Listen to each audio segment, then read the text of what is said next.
मला चुकीच्या पद्धतीने भ्रष्टाचाराच्या प्रकरणात गोवण्यात आले होते. तुरुंगात जाणे किंवा पक्ष बदलणे हे दोनच पर्याय माझ्याकडे शिल्लक होते. त्यामुळे जड अंतःकरणाने मी पक्ष बदलला. माझ्यावर तर दबाव होताच, पण माझ्या पत्नीचेही नाव गोवल्यानंतर माझ्यापुढे पर्याय उरला नाही.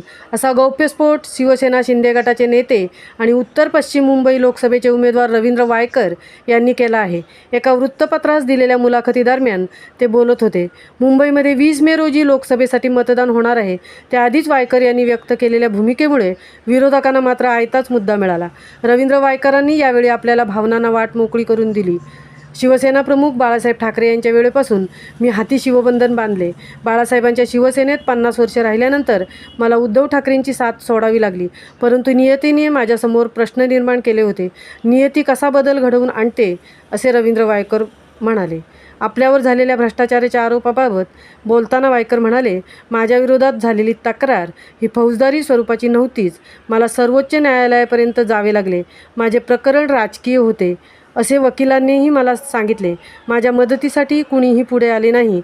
त्यामुळे माझ्यासमोर दुसरा पर्याय नव्हता.